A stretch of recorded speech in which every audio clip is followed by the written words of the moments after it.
नमस्कार फ्रेंड्स, मी ॲडव्होकेट संजय गुरव. आज आपण भारतीय न्यायसंहिता BNS या कायद्यातील कलम 33 या कलम 33च्या तरतुदी आज आपण सविस्तरपणे समजून घेणार आहोत. तर भारतीय न्यायसंहिता BNS या कायद्यामधील कलम 33 हे अत्यंत महत्त्वाचे आहे, कारण ते निर्दोष व्यक्तीच्या सुरक्षिततेशी संबंधित आहे. जेव्हा एखादी व्यक्ती स्वतःचे रक्षण करत असते आणि अशावेळी अनअवधानाने एखाद्या निष्पाप व्यक्तीला इजा पोचते, तेव्हा हे कलम संरक्षण देते. काय कलमाचं नाव काय आहे? ज्या हल्ल्यांमुळे मृत्यूची भीती निर्माण होते, अशा हल्ल्याविरुद्ध खाजगी संरक्षणाच्या अधिकाराचा वापर करताना निष्पाप व्यक्तीला होणारी इजा. काय म्हणतं हे कलम?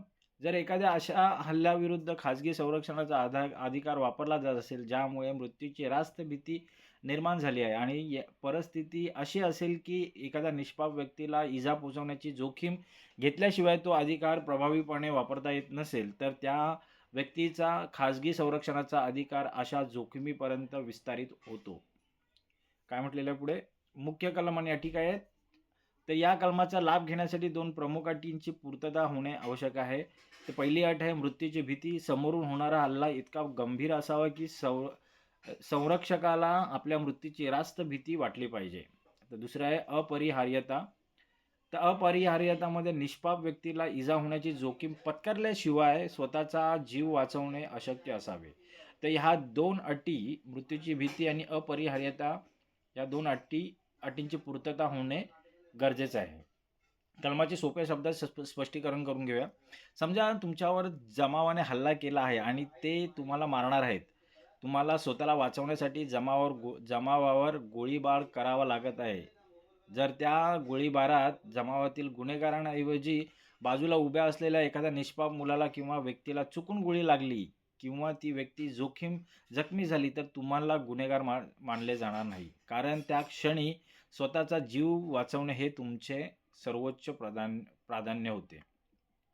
आता उदाहरण समजून घेऊया. ह्या कलमामध्ये जमावाचा हल्ला. वर एका हिंसक जमावाने हल्ला केला आहे, जो त्याला जिवंत मारण्याचा प्रयत्न करत आहे. स्वतःकडे असलेल्या पिस्तुलातून गोळी झाडतो.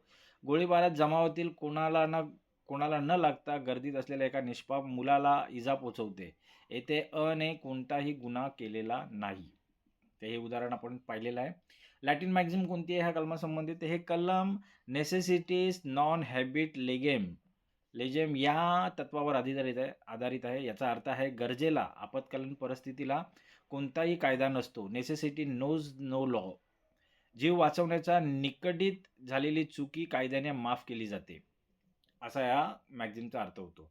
आता हे कलम का बरं अस्तित्वात आलेलं आहे? हे कलम प्रामुख्याने अत्यंत गंभीर आणि गोंधळाच्या परिस्थितीत नागरिकांना संरक्षण देण्यासाठी आहे. जेव्हा व्यक्ती मृत्यूच्या छायेत असते, तेव्हा तिचे संपूर्ण लक्ष स्वतःचा जीव वाचवण्याकडे असते. अशा वेळी अचूकता राखणे अशक्य होऊ शकते. जर निष्पाप व्यक्तीला इजा होण्याच्या भीतीने कोणी स्वतःचा बचाव केला नाही, तर तो मारला जाईल. हे टाळण्यासाठी हे कलम अस्तित्वात आलेलं आहे.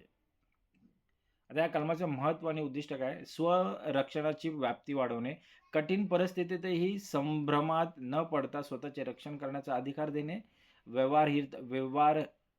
व्यवहारिकता.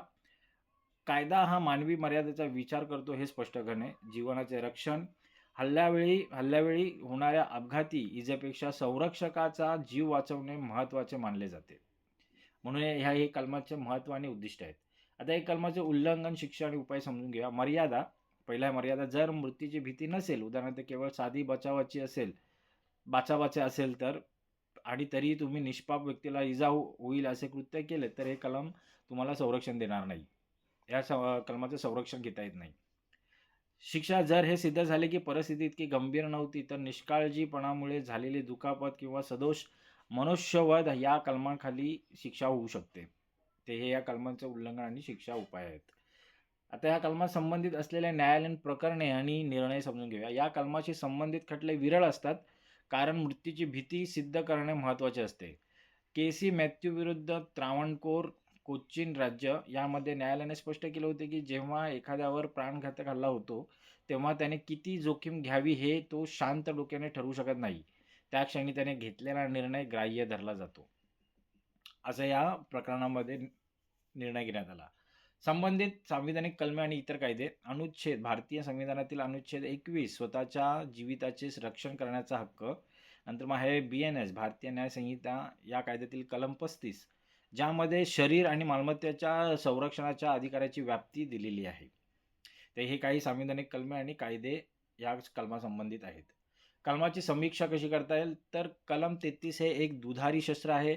हे संरक्षकाला मोठी सवलत देते, पण निष्पाप व्यक्तीचा हक्क हिरावला जाण्याची भीतीही असते. तरीही कायद्याने संरक्षकाचा हेतू, इंटेन्शन आणि परिस्थिती कॉन्टेक्स्ट याला अधिक महत्त्व दिले आहे, जे न्यायाला धरून आहे. निष्कर्ष काय काढता येईल या कलमाचा? भारतीय न्याय संहिता कायद्यातील कलम 33 हे स्पष्ट करते की स्वतःचा जीव वाचवणे ही सर्वोच्च प्राथमिकता आहे. जेव्हा मृत्यू अटळ असतो तेव्हा अनावधानाने झालेली निष्पाप व्यक्तीची हानी हा गुन्हा मानला जात नाही, कारण त्यामागे कोणताही गुन्हेगारी हेतू नसतो. तर मित्रांनो, आज आपण भारतीय न्याय संहिता या कायद्यातील कलम 33 या कलम 33च्या तरतुदी आज आपण सविस्तरपणे समजून घेतलेल्या आहेत. हे कलम अधिक चांगल्या प्रकारे समजून घेण्यासाठी, या कलमाच्या तरतुदी अधिक चांगल्या प्रकारे समजून घेण्यासाठी हा व्हिडिओ तुम्ही वारंवार पहा, जेणेकरून ह्या कलमाच्या तरतुदी तुम्हाला अधिक चांगल्या प्रकारे समजतील. असेच कायदेविषयक ज्ञान मिळवण्यासाठी, असेच कायदेविषयक माहिती मिळवण्यासाठी हा व्हिडिओ तुम्ही वारंवार पहा. आमचं चॅनल सबस्क्राईब करा, लाईक करा, शेअर करा आणि आपल्या प्रियजनांना, मित्रांना फॉरवर्ड करा, जेणेकरून त्यांचंही कायदेविषयक ज्ञान वाढेल, त्यांनाही कायदेविषयक माहिती मिळेल. तर आज आपण इथेच थांबूया. धन्यवाद.